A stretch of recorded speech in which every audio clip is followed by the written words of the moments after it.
Okay, so friends, we'll see about the changes in passive voice, and these are the sentences. We have already seen about the changes in part 1. This is the part 2. Okay, Jinita is singing the new song. Okay, પ્રથમ આપણે જ્યારે passive વોઇસમાં ફેરવીએ ત્યારે ત્રણ વસ્તુ યાદ રાખવાનું બહુ અગત્યનું છે. એક તો સબ્જેક્ટ એટલે એસ, ને વર્બ એટલે વી, અને ઓબ્જેક્ટ એટલે ઓ, SVO. બરાબર. તો વોટ ઇઝ ધ સબ્જેક્ટ? કરતા એટલે જીનિતા ઇઝ અ સબ્જેક્ટ એટલે એસ લખી દઈએ. ઇઝ સિંગિંગ વર્બ છે, ને ધ ન્યૂ સોંગ ઓબ્જેક્ટ છે. બરાબર. તો ઓબ્જેક્ટ પહેલાં આવશે, તો આન્સરમાં શું આવશે? પેસિવ વોઇસમાં ફેરવતી વખતે ધ ન્યૂ સોંગ આવી ગયું, ને પછી આવશે વર્બ, ઓબ્જેક્ટ પછી વર્બ, ધ ન્યૂ સોંગ. હવે ઇઝ હોય તો ઇઝ આઈએનજી વાળો હોય તો is being, BEING, is being સિંગિંગનું થર્ડ ફોર્મ થઈ જશે, is being sung by Jinita, Okay, so this was our first sentence. Okay, let's come to the second sentence. Ben will direct the show. Okay, so Ben is the subject, will direct is the verb, and show is object. તો પહેલા શું આવશે? The show. Okay, હવે વિલનું will be થઈ જશે, will be. ડાયરેક્ટનું third form directed, DIRECTED, by Ben. Okay, હંમેશા યાદ રાખજો કે જો તમે પહેલું વિડીયો ના જોઈ હોય તો એ જોઈ લો પહેલાં, પછી આ એકદમ સરળતાથી સમજાઈ જશે. The dog has broken the window. તો ધ વિન્ડો એક વચન છે એટલે હેઝ જ આવશે. હેઝ હોય તો હેઝ બીન થર્ડ ફોર્મમાં ઓલરેડી હોય તો બીન લગાડી મૂકવાનો કરી. બરાબર. Has been broken by the dog. Okay, you must pay the bills first. Okay, subject, verb, object. શું આવશે પહેલાં? ઓબ્જેક્ટ.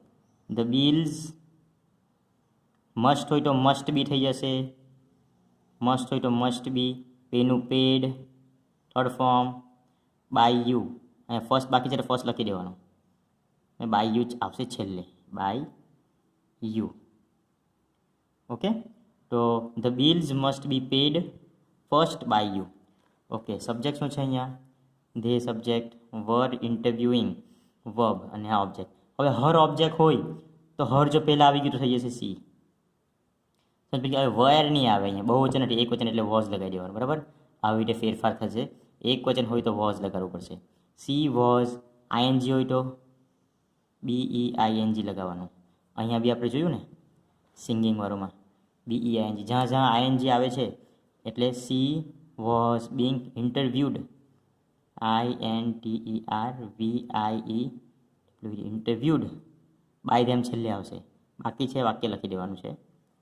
ફોર ધ જોબ, ધેનું by them. Okay, the professor told him not to talk in the class. Okay, તો આ subject, verb અને object, આ વધારાના વાક્યો પર આપણે ધ્યાન આપવાનું નથી. એ વાક્ય એમનો એમ જ મૂકી દેવાનું છે. બરાબર. હવે હિમ પહેલાં આવ્યું જો અહીંયા, હર ઓબ્જેક્ટમાંથી સબ્જેક્ટમાં ફેરવાઈ ગયું એટલે અહીંયા સી થઈ ગયું. એટલે હિમ જો ઓબ્જેક્ટમાંથી સબ્જેક્ટમાં ફેરવાઈ જાય એટલે શું થશે? હી. બરાબર. પછી ટોલ્ડ, ભૂતકાળ છે જ ઓલરેડી એટલે હી વોઝ. ટોલ્ડનું ટોલ્ડ ભૂતકાળમાં હોય તો વોઝ વેલ લગાવો. હી વોઝ ટોલ્ડ. આ વાક્ય ઉમેરવાનું છે તો ઉમેરવાનું ડાયરેક્ટ, આખું ને આખું સેમ ટુ સેમ ઉમેરી દેવાનું. He was told not to talk in the class. બરાબર. ધ પ્રોફેસરનું બાય ધ પ્રોફેસર, PROFESSOR. બરાબર, સમજાઈ ગયું? ઓકે, હવે Vishal should not speak to his neighbour. Okay, તો આ વાક્યમાં સબ્જેક્ટ છે વિશાલ, શુડ નોટ સ્પીક અહીંયા વર્બ છે. બરાબર. અહીંયા છે કોના સાથે? To his neighbour. Okay, object. Okay, હવે અહીંયા ટુ આવે જ્યારે સબ્જેક્ટમાં આપણે હિઝ નેબરને લેવાનું હોય તો આ ટુ નીકળી જશે. તો શું આવશે અહીંયા? His neighbour. Okay, his neighbour. શુડનું શુડ નોટ થાય. બરાબર. શુડનું થાય શુડ બી, તો અહીંયા શું થશે? નેબર્સ શુડ નોટ પછી બી લાગશે, શુડ નોટ બી. સ્પીકનું થઈ જશે થર્ડ ફોર્મ સ્પોકન, વિશાલનું બાય વિશાલ. સમજાઈ ગયું? ફરીથી સમજાવું છું. હિઝ નેબર ઓબ્જેક્ટ છે તે અહીંયા પહેલાં આવી ગયું હિઝ નેબર. શુડ નોટનું શુડ નોટ બી, સ્પીકનું થર્ડ ફોર્મ સ્પોકન ને વિશાલનું by Vishal. Okay. An unknown author wrote the book. An unknown author subject છે, રોટ એટલે ભૂતકાળનું વર્બ છે, the book. Okay, very easy. The book પહેલાં આવશે, ધ બુક. રોટ ભૂતકાળમાં હોવાથી વોઝ કરતાં વેર લાગશે, બરાબર. બુક એક વચન હોવાથી વોઝ લાગશે. ધ બુક વોઝ રોટનું return WRITTN return. The book was return by an unknown author. Easy છે.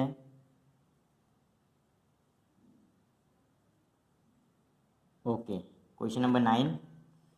અવર neighbour have invited us to dinner. Okay, our neighbour have છે. Okay, our neighbour have invited hers to dinner. Okay, હવે have invited us, બરાબર.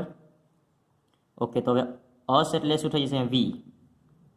વી બહુવચન એટલે શું આવશે? Have. Okay, have હાટે હંમેશા આપણને ખબર છે કે બીન લાગે.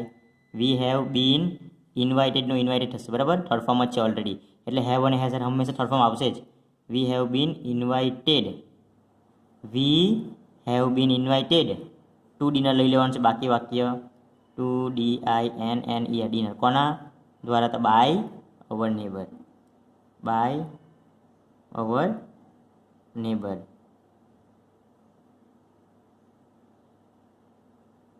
ઓકે, સમજાઈ ગયું? They may take the old man to hospital. હવે ધે સબ્જેક્ટ છે, મે ધે સબ્જેક્ટ છે, અહીંયા વર્બ ને ધ ઓલ્ડ મેન ઓબ્જેક્ટ.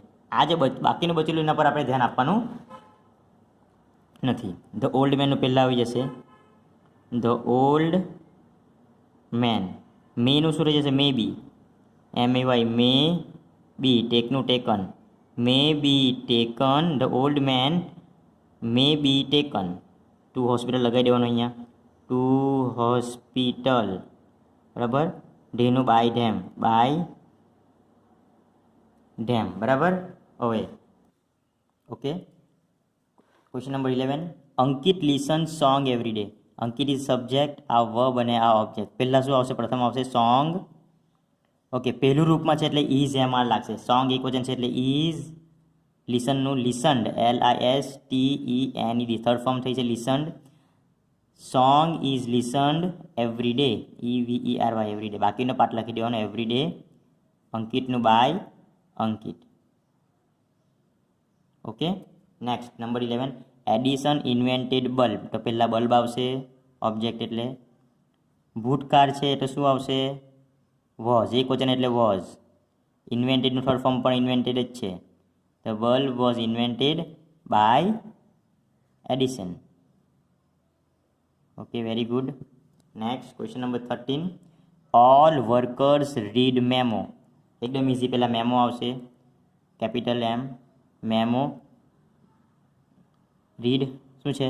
પહેલું રૂપ છે, બરાબર. Is read, RE third form આ જ રહેશે. સ્પેલિંગ આને વંચાશે read. Memo is read by all workers. Okay, now they are pushing the car. They subject, R pushing શું છે? વર્બ ને ધ કાર ઓબ્જેક્ટ. બધાની પહેલાં આવશે the car. The car are being pushed કે ઇઝ બિંગ પુશ્ડ, એક વચન હોવાથી અહીંયા ઇઝ આવશે. ઇઝ પછી ING લાગે તો મિત્રો BEING. The car is being pushed, PUSHED, is being pushed by them, બરાબર. ઓકે, હવે છેલ્લા વાક્ય જોઈ લઈએ આપણે. છેલ્લા વાક્ય અહીંયા છે કે you should review the lesson before the test. You અહીંયા સબ્જેક્ટ છે, શુડ રિવ્યૂ વર્બ છે ને ધ લેસન ઓબ્જેક્ટ છે. આ જે છે બાકીનું એને જોતા નથી આપણે. તો પહેલાં ધ લેસન આવશે, the LESSON, the lesson. Should review, તો શુડનું શું થઈ જશે? Should be. The lesson should be reviewed, REVIEWED, reviewed The lesson should be reviewed before the test. BEFOR, before the test, by you. Okay, thank you friends. જો આ video તમને ગમ્યો હોય તો પ્લીઝ લાઈક, અને મેઇન વસ્તુ તમારે તમારા મિત્ર સાથે